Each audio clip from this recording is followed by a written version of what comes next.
They say we should have known better than to fall so deep down into this rabbit hole we found.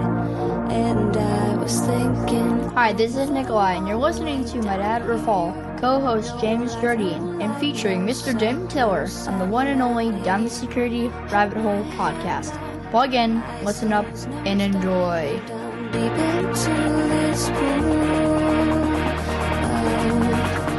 regrettable situations. Pitch black, think back to the last time that we were happy. Boom. Good morning, good afternoon, and good evening. Welcome down the Security Rabbit Hole to another edition of the Down the Security Rabbit Hole podcast. I am Raph. Over that way is Jim. Down below me is James. That away, that's Julian. We'll get to him in a second, but we are recording this, obviously as the new year has started. Welcome to 2026 for the, umpteenth time. I'm sure you've heard that before from everybody, but thanks for joining us back here on the podcast. It was a great holiday break. We had a couple of good episodes. I really do hope you got a chance to listen to the one that I reposted with a little bit of commentary from Dan Gear. That episode is about as timeless as you're going to get on podcasts. Honestly, you could listen to that one in 10 years and I would bet my career on the fact that it would still be as timely in 10 years as it was. Good God. Has it been 12 years? Since that, it's got to be close. I mean, episode 100 had to have been. So it was July. Yeah, it was July ago, right? 2014. So yeah, 2014. 11 and a half years. Holy cow. And sadly, none of his advice changes. I'll let you go back and listen to that episode. But this one is all about third-party testing. And I've once again, BugCrowd's been kind enough to lend me one of their folks for a bit. Hey, Julian, welcome to the show. Give us a little bit of background, and then we'll go. Yeah, awesome. Thanks, Raph. Jim, James, nice to meet you all. So I'm Julian Brownlow-Davis. I'm the SVP of Offensive Security Strategy at BugCrowd. So I've spent about 20 years working mostly in offensive security, so for a number of the bigger consultancies around the world in the US, UK, and Australia. So I've seen a bit. And while I'm here at BugCrowd, I'm all about helping us evolve a more modern approach. You'll probably be aware that offensive security has kind of not changed for 20 odd years, and it needs to start catching up. And that's what we're all about doing at BugCrowd, and what I'm here to help do. I'm willing to bet that some of those techniques from 20 years ago still work. So while there may be a lot to catch up on, I'm pretty sure you're still fairly close to the curve there. I think a lot of the technical techniques are much the same, but fair enough. What's happened is the customer problem's changing, right? And I think one of the challenges of the OffSec industry has been that it's all about the pen test. It's all about the vulnerability discovery, and it's not really about trying to solve the customer problem. And that's one of the things we're trying to do. And we enter pet peeve land. Full speed. I like it. Julian doesn't screw around. He's just gonna hit all of our buttons. Like just mash the big red buttons. All right, let's go. So listen, I think offensive security is a great thing. I think all about the pen tests. I feel like that's a song that somebody did once and it just stuck around. Pen testing is I've always thought pen testing was a great idea after you've done at least a few things. Yep. Because I've watched several CISOs that I know that do this repeatedly. They join a company and they hire a third-party company to go pen test their stuff. It turns out it's awful. Surprise. and there's always the question of, are you measuring the security of the organization or the intelligence of the pen testers? We have some standards now, PTES and some of the other things coming from Nickerson and crew. So there's a lot to be talked about. However, what is I'll start on maybe someplace else than I thought we were going to, but maybe let's talk offensive state of the art. Like what is the like I don't know. What am I asking here? What is the current trend? Like, what's going on? What's new in offensive security? I swear to God, if you say AI, I'm going to hang up. I mean, I think that's part of the challenge is that there isn't anything that new in offensive security. There's a much greater move towards whole of organization testing with red teaming. But again, you have that challenge of new CISO comes in, orders the red team. Usually it's to get more budget, right? It's not to find out how exposed they are because they know they're exposed, right? It's often about getting more budget. But increasingly we are seeing organizations looking, and this kind of plays into the prioritization point we were talking about previously, is that it's about, what are real exposures, not vulnerabilities. We've got bazillions of them and bazillions of ways of finding more vulnerabilities, and we can score them however we like. We can look at exploitability and we can look at our KEVs and so on. But really what matters is the exposure that the organization has. So is it reachable, but also what is behind that exploitable vulnerability, right? Is it a crown jewel or is it a brochureware website that a bit of defacement doesn't matter to, and that sort of thing. So as we look at sort of whole of organization testing, I think that's where the more mature organizations are going these days. Pen testing, I blame PCI. It's still done every year. It's still done, if you're lucky, after every change. We know it's not frequent enough. Everyone's talking about continuous pen testing, but no one really knows what continuous pen testing means. Is that my pen tester starting again when he finishes? That sounds really expensive. Good for the pen test companies. Is it something different? Is it using more sort of automated tooling around attack surface discovery, vulnerability discovering, and then deploying humans to pen test as events occur, as changes occur? There are lots of different definitions of that, and I think that's one of the challenges that we're seeing in offensive. I think that the challenge we see too, right, is this difference between pen testing and vulnerability assessments. Oh God! And let's be fair, 90% of the pen tests, 90% of the pen tests that you're paying for are vulnerability assessments. They're not pen tests. There's something to be said for there. I definitely believe in the early days of pen testing, it was to prove a vulnerability had an impact. Yeah. So this entire conversation, like Julian, you're highlighting the fact that, well, was it exposed to? What would be, that's where we started this game, right? Yep. 20 gazillion years ago. And now it comes all the way full circle to what James just said, is like, it's vulnerability testing on steroids. Well, Jim, the reason it changed was 20 years ago, it was super easy to find a vulnerability that would walk you into any organization on any website. And as much as people want to say things haven't changed, that is not true today.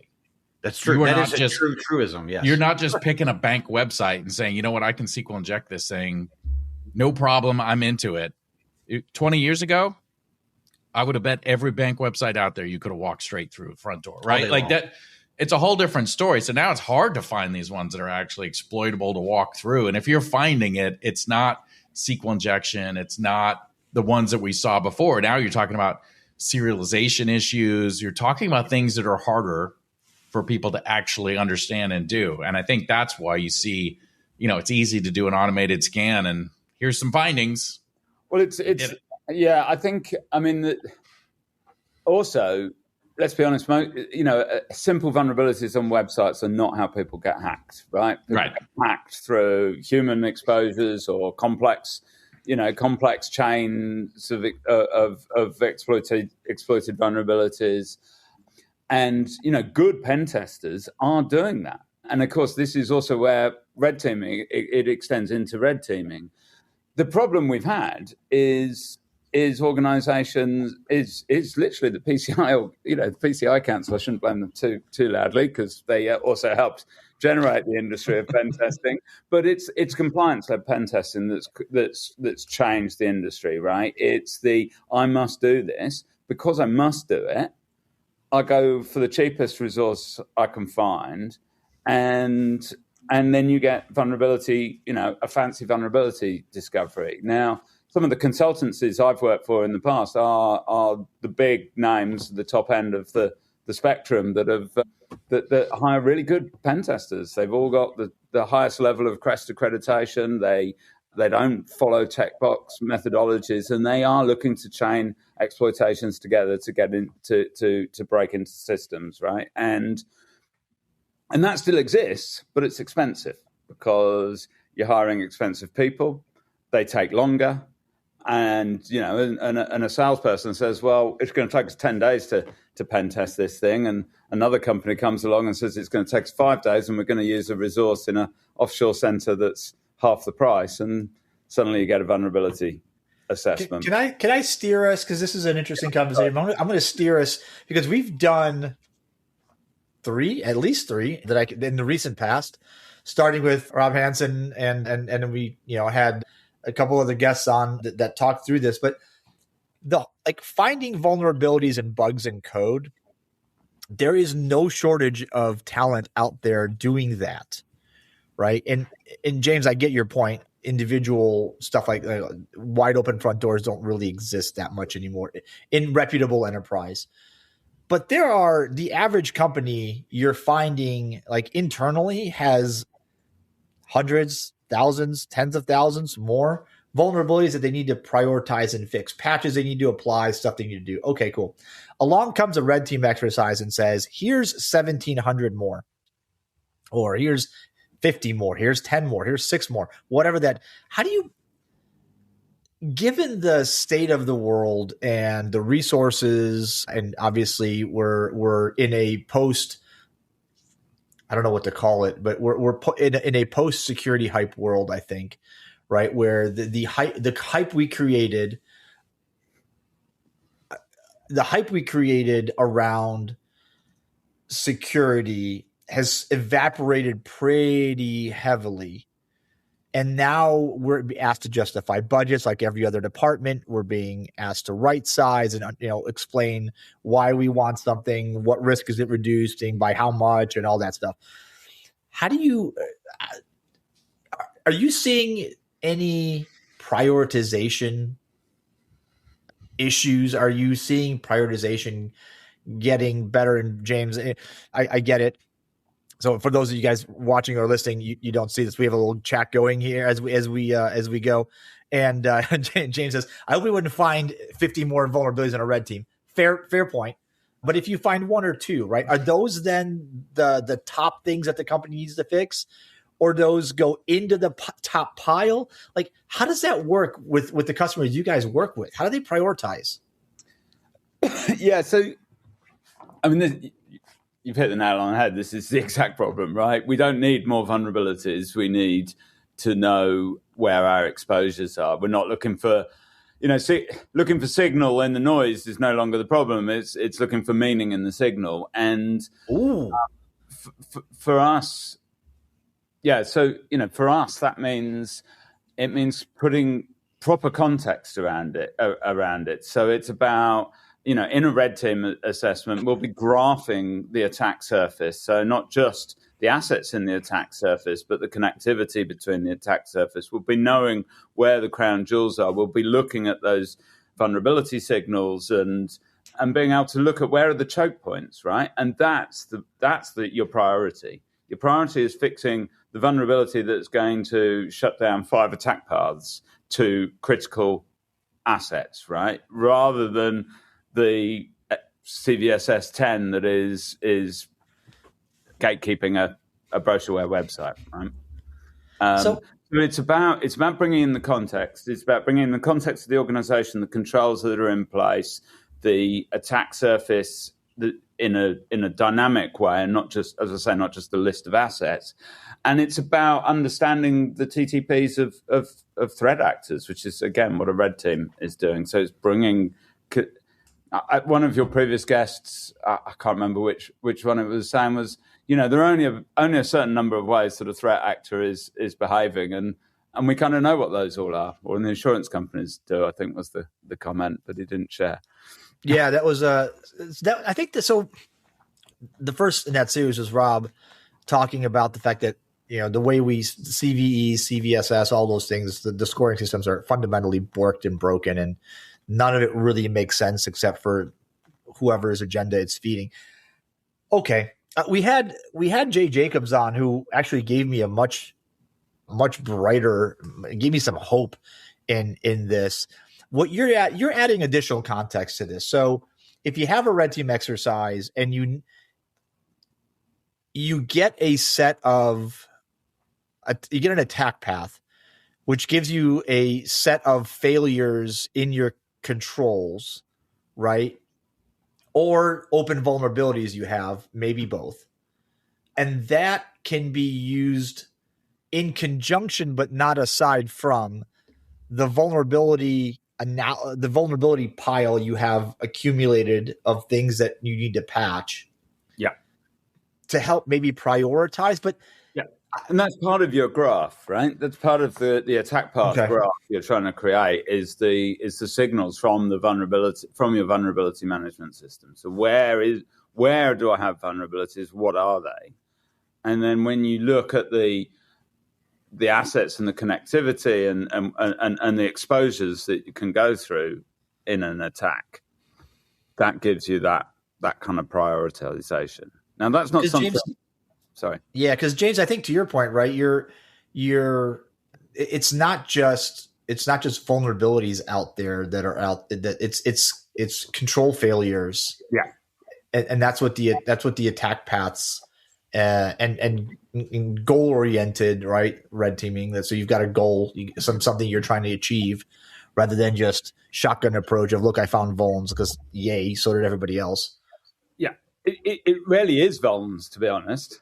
It's overprivileged system accounts. It's a lack of least privilege across an infrastructure. It's those kinds of things. It's abuse. It's chained abuse of privileged individuals, right? So particularly when you look at social engineering, it's not necessarily the person you socially engineer first.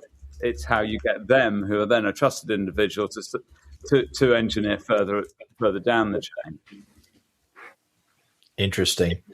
I think a key difference too, and I don't know, Julie, maybe you can give a good example of this, but maybe people listening might be wondering, what's that difference between red teaming, pen testing, vulnerability assessment? You don't have to detail about it, but there's a clear difference between red teaming and pen testing. Yeah. And I think a lot of people confuse those and they see the same. And that's why I think, Raph, when you said the 1,000 vulnerabilities, I'm like, listen, if your red team's giving you 1,000 vulnerabilities, you need to boot them right out the door. Yeah.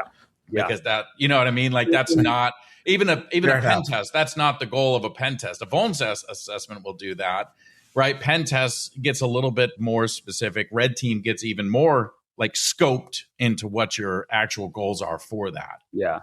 Yeah, I mean, you're 100% correct. Just as 20 years ago, there was a confusion between what a pen test was and a vulnerability assessment was. And as Ralph said, we may come full circle. There is a confusion there can be a confusion between pen test and red team, right? And, you certainly see organizations talking about their red team, as in the attackers, right? Not the blue team, the red team. And they'll be doing offensive security, which could and often is just pen testing. The worst thing that's happened is this whole rise of AI red teaming, which, whilst testing of AI is important, calling it red teaming is somewhat painful for my red team. We do real red teaming. So, but real red teaming is it's for a start, it's usually covert, or it's at least covert to most of the organization. Will often, there's usually a control group, of course, within the organization that is able to watch over, steer, enable at times, and so on and so forth. Secondly, it's goal orientated, right? It's whole of organization, or it's bounded in sort of organizational terms rather than within. You don't red team an app. You red team the external. You might be an external breach, right? Might be trying to simulate external breach. I might be trying to simulate an insider threat. So I might start with a trusted account and not have to break in from the outside. But it's about trying to obtain actions on target, maintain perseverance within a system. It's essentially simulating what real threat actors are trying to do. We're trying to exfiltrate data. We're trying to break confidentiality, integrity, or availability. Obviously, we try not to break any of those things, particularly not availability, but prove that can be done within a red team assessment. And you know, and again, it's bounded by what the rules of engagement rather than the scope. So it might include social engineering, and it, you know, many red teams I've been involved in the past include physical social engineering, like literally trying to blag your way into a data center and plug in, or it might be bounded by only, you know, technical exploitations. Can we get remote code exploitation and that sort of thing? Julian, am I incorrect in your opinion in making a distinction between vulnerabilities, the type that we normally associate with scanning, like missing patches, misconfigurations, that kind of thing, and control failures, which is more, Jim, I think this is something we probably kind of old school in this nature, right? A control failure where you don't have a missing patch. You have it's a wetware problem, or or an alert is detected, but nobody goes to answer it, or it's simply an EDR solution that's in detect only mode and not block, right? Am I incorrect in making that distinction when I look at this? Because I think in my mind, you've got the vulnerabilities that exist, the things that I can go patch. I can create a configuration, updated configuration, apply a patch, whatever. And then there's control failures, which is a little bit more squishy to me. It's like we were able to bypass all your correctly configured security parameters by asking the front desk admin to install this thing or run this up to this flash drive up because it was important, and said, don't worry about it. Click bypass security, allow this because trust us, we're IT people. We know what we're doing. Like, is there a difference or the way people think, or am I missing it? No, I think, we would still think about them as vulnerabilities. We probably would never call them vulns, because vulns has a particular understanding in the AppSec world, right? But they're vulnerabilities that are exploitable and can become exposures. So you've got this line of things. So, we would think about it. May not be a CVE attached to it, but it's still a vulnerability if your help desk is willing to hand out passwords, right? Or whatever that control weakness is. But they can be everything from, like I said earlier, overprivileged service accounts, or the weak conditional access, this sort of thing, which again is not a vuln, but it is a vulnerability. And when it's, if it's sat in some shadow of SaaS and there's agents that can talk to it, suddenly becomes really bad exposure. Right. I don't think necessarily, Raph. I mean, you said control failures. I'd see it more as control gaps. Okay. And that's a lot more of what we're looking for. I mean, I always look at that like a pen test. Like a pen test is not just to try and find vulnerabilities, it's to confirm to me, are the controls that I think that are in place, are they working like they should be? And are there ones that are missing that should be there? It's less about the missing patches or the vulnerabilities found, but more so of confirmation. What do I think I'm doing? Am I doing it? And if I'm not, where can I improve to do that? It's a critically important distinction, because I believe a lot of people are thinking in terms of vulns, to Julian's point, right? Right. And I don't think people are thinking in the scenarios, do I have the right controls? And the ones that I believe are there, are they doing it? And we've had conversations where it kind of is like the click button approach to security, right? Well, I highlighted that. I checked that checkbox, and that means it's working, right? And so I think there's a big part. So I guess to say is I completely agree 100% is that a vulnerability is where a threat can use that as a means of doing something that you don't want done. But it's usually a missing control or a control gap, right? Okay. I mean, you think about like from the control perspective, like my endpoint security. Yes. I believe that because I have EDR on there that I'm covered for this. I have a red team exercise that says, hey, test my laptop. show me where this is not covering me, because I think it does this.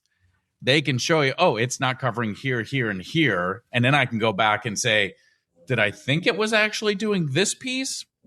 Yes or no? Oh, no, this EDR tool doesn't do that. I need something over here that would actually, right? Like, so I'm validating the controls that I believe I have or should have, and then identifying the ones that will cover that missing piece. And also it's about synthesizing them, right? Yeah. Yeah. So before we run out of time, as I wanted to, this could be a longer conversation too, but I know I mentioned in our original kind of when we were planning this, I did want to talk about, like, God help me, agentic AI, and both, because we did an episode on this recently with a gentleman identified a bunch of agents on ServiceNow platform that you could effectively get them to subvert them to do all kinds of unholy things. When you guys, like, from a red teaming, offensive security, when you look at agentic AI, there's two ways to look at it. One, agents doing red teaming, offensive security work, right? That's one. And then the other one is actually testing those agentic platforms. I want to try to cover both, but can we start on, do you guys, is there use for AI, particularly like the agentic stuff in red teaming, offensive security kind of stuff? Yeah, absolutely. I mean, we think of AI as three things: a tool, a target, and a threat, right? So it's all of a tool, a target, and a threat. It's all of those things.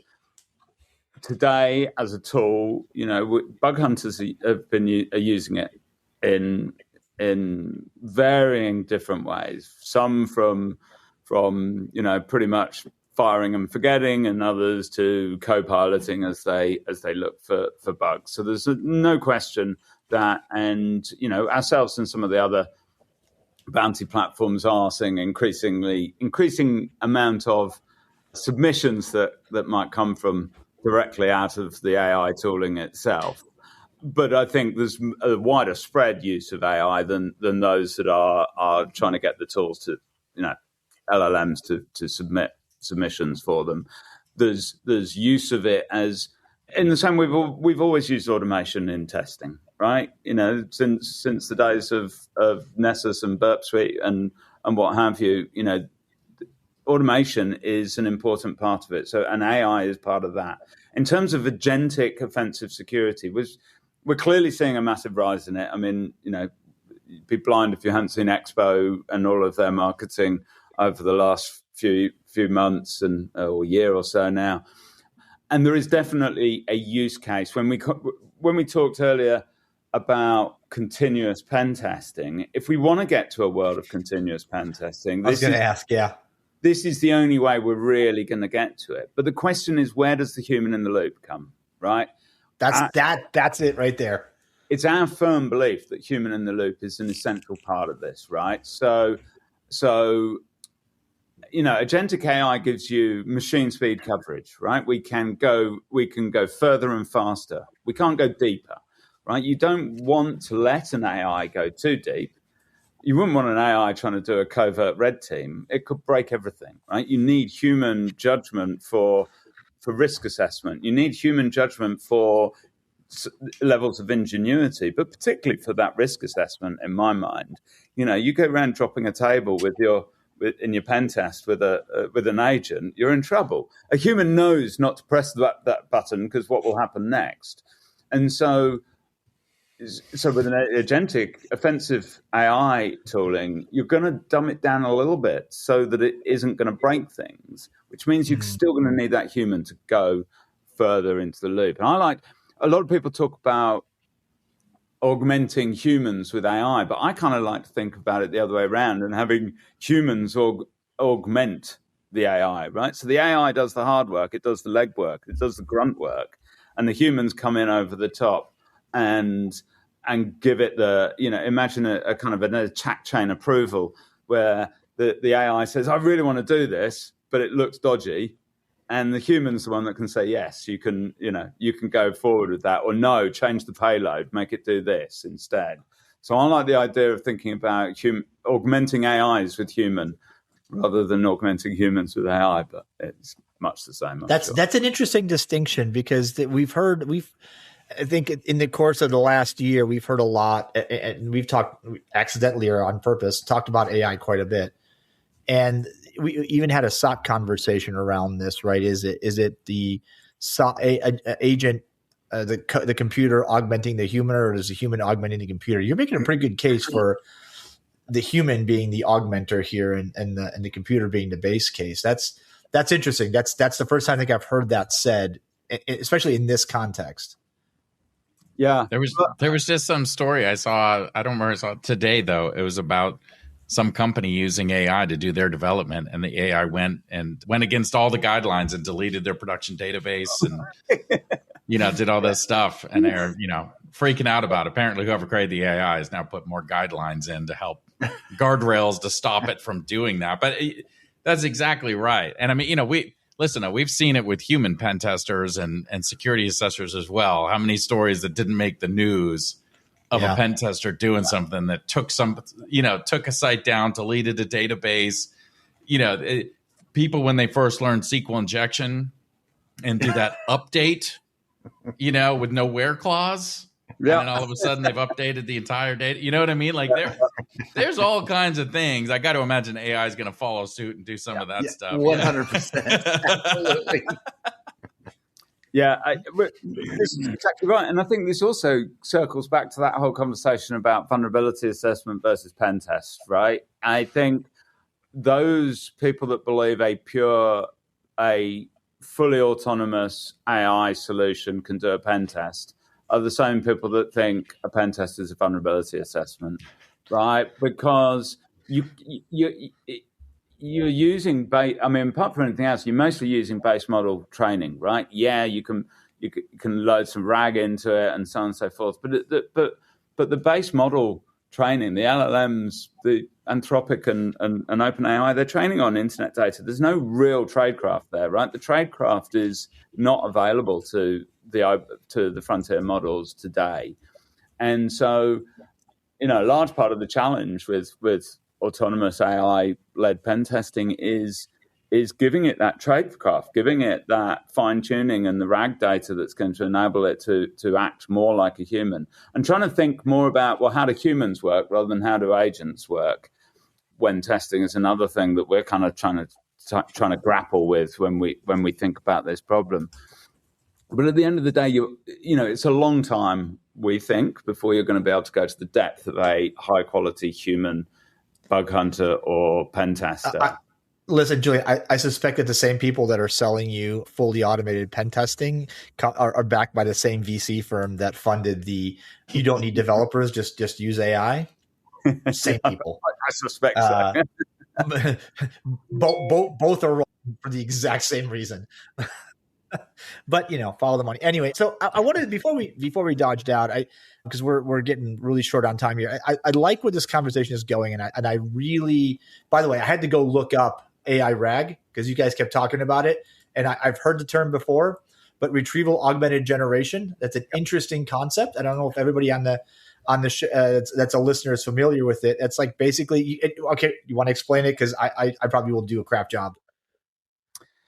Yeah, so it's essentially about providing context to the agent. So the agent, an agent is using its base model learning, the training that OpenAI or Anthropic or whoever have given to their models, and the fancy pattern matching, word pattern matching that it does.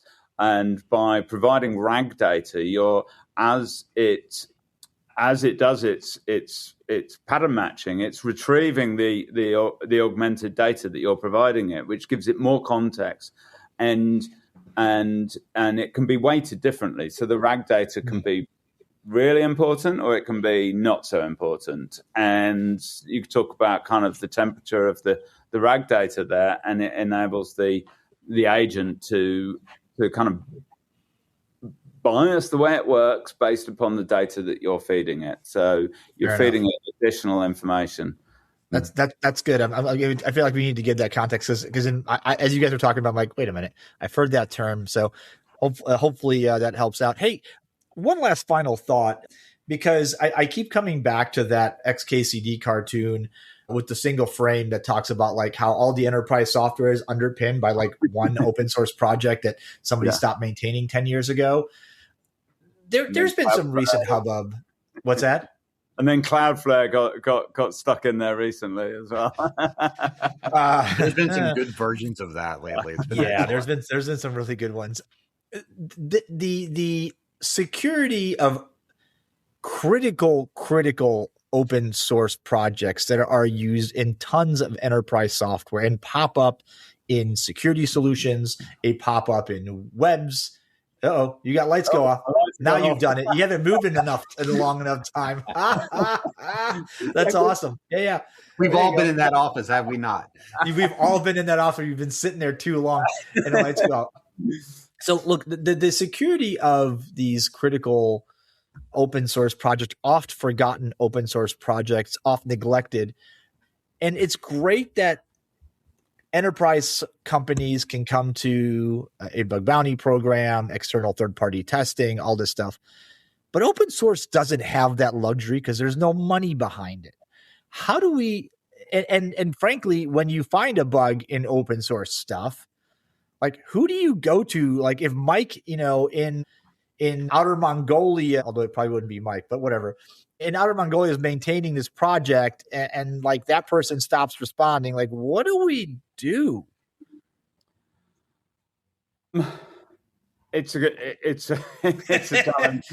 Let's end on an easy one, right? It's a challenging question. I mean, there are lots of enterprises that are happy to pay for bugs in their open source software if it's affecting them. Right. So if you find an enterprise with that open source framework and it's in their attack surface and in scope of their bounty program, then they will pay for that, and they will also submit the bug to the open source project. There are vulnerability disclosure programs and all that sort of thing as well, though. So yeah, it's there are challenges, but at the end of the day, the maintainer groups often don't have the cash to pay a bounty. So it's as an open source organization, you're looking for responsible disclosure rather than paying bounties.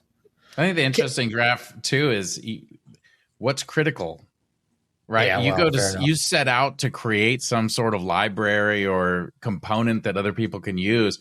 It's not the left function. It wouldn't be considered a critical function, and nobody would have thought of that until the guy pulled it off of the repos, and all of a sudden everything broke because everybody referenced it. Right, but it's hard to know criticality of it for one, and also I think the other side of it is all the stuff that we talk about, compliance and guidelines and requirements, does not apply to open source packages that are sitting out there. I mentioned this in our chat. You probably missed it because our chats are super long. But I was reading through the Software Security Code of Practice, which is put out by somebody, Department of Science, Innovation, and Technology, something. And they've got a specific section in there that lists out like who the software guidelines go to. And for open source developers and maintainers, this code of practice is not consider them as a primary audience. So like we put out guidelines, we put out requirements, but everybody that's writing any little piece of component that could be used by anybody doesn't fall under any of those. Yeah. I am baffled. Critical, when we find incidents of critical vulnerabilities in open source packages that are widely deployed, what you actually see is the bug hunters submitting them to multiple enterprise customer programs. And there will be different payouts because the criticality will then be different for each enterprise customer. To James's point, right? It depends on how you're using that package as to whether that's a P1 or a P3 or whatever, right? That feels like cheating in a really weird way. Really a weird way. It's a way to get paid 20 times to find one bug, although you're right, it means different things to different people. But that's what you see. That's the trick to it. Yeah, and you've got to write the POC in environments. You've got to Oh, prove yeah, fair enough. It's not just demonstrating. That's right. You've got to prove that there's exploitability. But something, Raph, like a React to Shell. Yeah. Well, if you find that, like, what a gold mine, because you're going to hit every site you can possibly find and file bug bounties for every one of those sites. But there's a race on as well. So everyone's doing it. That's right. There's also a race from the program owners to put it into non-applicable because we're finding it ourselves, right? So as soon as those things go live, our triage team are absolutely smashed from React4Shell. Or back in the day of Log4j, that nearly killed them because there's so many submissions. And everyone has to be triaged because not every POC, not every proof of exploitability is valid. But I think that's an important point, Raph, to what you were talking about, prioritization, right? We can go sit here and identify a critical vulnerability in some library. But as we know, with third-party components, 1 out of every million users of that library is actually vulnerable to that vulnerability. You know what I mean? Like that. Yeah. The prioritization becomes difficult because it is situational. Maybe I use React, but I'm not vulnerable to React to Shell. Yeah. But everybody else is. But it's still in the tool. It's critical. That's right. It's back to the vulnerability, exploitability, and exposure problem, right? Just because you have that open source package, it may not be vulnerable, it may not be exploitable, and it may not be exposed, or it may be 1, 2, or 3 of those things. And that's how you pay on it based on the damage it does. Fair enough. Okay. Well, this feels like a good place to end this episode. We've covered a metric crap ton of ground. If you saw me writing, that's because I try to remember like parts of an episode, like your thing about signal and the noise, and in context, that's a good one. And the fact that you think of agentic as a tool, a target, and a threat, that's a really good one. And then humans in the loop is another. So I got 3 little gold nuggets out of at least I can pull out and folks can digest. But thanks for joining the show, giving us a little bit of your time and insights. I appreciate you. Yeah, well, you're welcome, and thanks for your time as well. It's been good to chat. Hey, thanks to the Bug Crowd folks for again dedicating a little bit of your time and allowing us to put this episode out. James, Jim, thanks for joining, guys. This has been another one where I had to go Google something because I didn't know it before, and I got a whole bunch of new context. This is my favorite type of episode, and I hope you guys listening enjoy this as much as I do, because learning is often disguised as fun in these conversations, and I can't think of a better way to do it. Go. All right, Julian, thanks for joining. We'll catch you guys another time, another place, on another Down the Security Rabbit Hole podcast, where we'll have just as much infotaining stuff as we do now. We'll catch you later. Cheers. Bye-bye. This is Bella. Thanks for listening. Don't forget to leave my dad a review and share this with your friends. Bye.